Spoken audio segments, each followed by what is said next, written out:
अस्सलामुअलैकुम जी। तो dear students, कैसे हैं आप? ठीक है, मैं उम्मीद करता हूँ आप खैरियत से होंगे। डियर स्टूडेंट्स, अगर आप मेरे इस यूट्यूब चैनल पे न्यू हैं तो जल्दी से मेरे यूट्यूब चैनल को सब्सक्राइब कर दें और बेल आइकन को भी प्रेस कर दें ताकि आने वाले तमाम वीडियो लेक्चर्स आप तक बर वक्त पहुँच जाएँ। ये आज हम आपके साथ इस वीडियो में शेयर कर रहे हैं 9th class English paper first time है लाहौर बोर्ड का। लाहौर बोर्ड का जो आपका इंग्लिश का पेपर हुआ था 9th क्लास वालों का, वो जनाब उसकी जो ऑब्जेक्टिव है उसे हमने सॉल्व करके आपके साथ शेयर कर रहे हैं। लिहाजा अच्छे तरीके से ये देख लें और कमेंट सेक्शन में लाजमी बताइएगा कि आपके कितने मार्क्स आए हैं एमसीक्यू में। ठीक है, तो पहला क्वेश्चन था she dash a work when the guest arrived, तो इसका ऑप्शन था दुरुस्त। वाज, क्यों वाज दुरुस्त था? क्योंकि जुमले में व्हेन आ गया। क्या?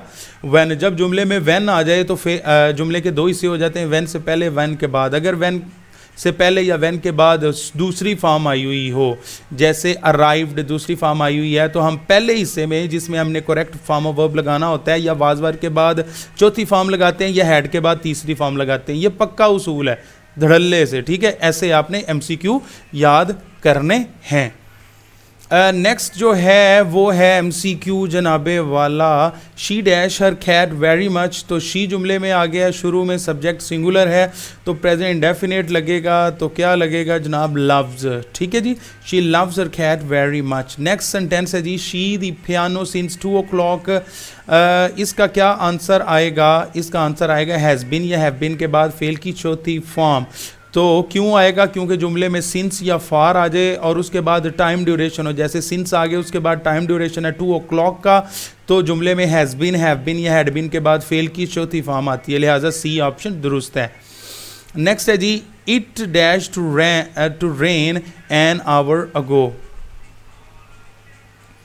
तो इसमें कौन सा ऑप्शन दुरुस्त है? तो ए ऑप्शन दुरुस्त है। क्यों दुरुस्त है? ये आपने लाजमी सीखना है। वो ये है सिंपल सी ट्रिक के अगो, क्या? अगो जिस जुमले में आ जाए उस जुमले में फेल की सेकंड फॉर्म लगेगी, तो बिगैन सेकंड फॉर्म है, लिहाजा ये ऑप्शन दुरुस्त है। नेक्स्ट है जी I dash you since Monday. ठीक है, तो आई के साथ हैज़ आता है या हैव आता है, तो हैज़ नहीं आता, हैव वाला ऑप्शन दुरुस्त होगा। जो भी हो, I have not seen you since Monday, मैंने आपको सोमवार से नहीं देखा है। नेक्स्ट है जी जो क्वेश्चन है वो 4 नंबर के करेक्ट स्पेलिंग आते हैं। तो एमसीक्यू नंबर जो 6 है इसमें एलोक्वेंटली, एलोक्वेंटली, फ्लुएंटली, तसलसल के साथ, बहाव के साथ, फसाहत और बलागत के साथ।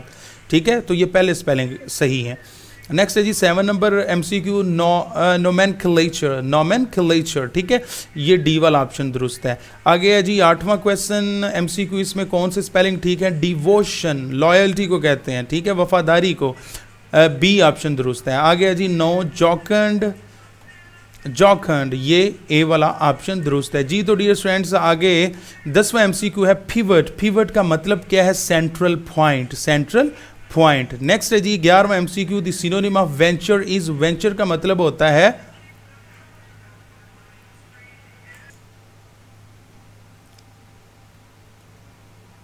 जी। तो डियर स्टूडेंट्स, वेंचर का मतलब है अंडरटेक, रिस्की अंडरटेकिंग को कहते हैं। ठीक है, जान जोखों में डालना। ठीक है, नेक्स्ट जो वर्ड है वो है लार्जेस्ट, 12वां एमसीक्यू, और इसका मतलब है सॉरी, इसका एंटोनिम वो पूछ रहा है, ये ज़रा ट्रिकी है। ठीक है, लार्जेस्ट का वो क्या पूछ रहा है? एंटोनिम, उलट क्या है? लार्जेस्ट सबसे बड़ा और स्मॉलेस्ट सबसे छोटा। ठीक है जी, तो ए ऑप्शन दुरुस्त था। 13वां जी सिनोनिम ऑफ क्यूरेटिव, क्यूरेटिव का सिनोनिम क्या है? हीलिंग कहते हैं।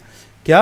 हीलिंग। ठीक है जी, सी ऑप्शन दुरुस्त है। नेक्स्ट है जी 14वां the antonym of coward is, coward का मतलब होता है किसी चीज़ को कवर किया हुआ, ढांपा हुआ होना, और एक्सपोज कहते हैं बेनकाब होना, नंगा होना। नेक्स्ट जो पोर्शन है डियर स्टूडेंट्स वो है लास्ट पोर्शन, और इसमें आपसे पूछे जाते हैं कुछ क्वेश्चंस 5 नंबर के ग्रामर के पर्सपेक्टिव से। तो पहला क्वेश्चन था why don't you go along with your brother. तो विद क्या है? विद अंडरलाइन है, तो विद प्रेपोजिशन है। क्या है? With preposition. सिंपल सा क्वेश्चन था। आगे है जी लाइफ, जिंदगी, इज आ स्लैश एन, ये क्या है जी? ये एब्स्ट्रैक्ट नाउन है। जिंदगी नज़र आती है? नहीं नज़र आती। ठीक है जी, तो ऐसी चीज़ जिसे ना हम देख सकें, ना छू ना देख सकें, ना छू सकें, उसे हम कहते, उसके नाम को कहते हैं एब्स्ट्रैक्ट नाउन इंग्लिश ग्रामर में। ठीक है जी, आगे ट्रांजिटिव वर्ब। जो ट्रांजिटिव वर्ब होता है नीड्स आ स्लैश एन, उसे किस चीज़ की ज़रूरत होती है? उसे ऑब्जेक्ट की ज़रूरत होती है। तो ए ऑप्शन दुरुस्त था, ये भी सिंपल था। आगे जी, the moment which is lost for ever, the underline word is which को उसने अंडरलाइन किया हुआ है, विच को अंडरलाइन किया हुआ है, तो विच क्या है, ये रिलेटिव प्रोनाउन है। क्या है? Relative pronoun. और नेक्स्ट है जी, he came when night had fallen. ठीक है, तो व्हेन नाइट हैड फॉलन इसे उसने अंडरलाइन किया हुआ है, ये क्लास है। तो व्हेन आर यू कमिंग, आप कब आ रहे हैं, तो इसके जवाब में आप टाइम ही बताएंगे ना।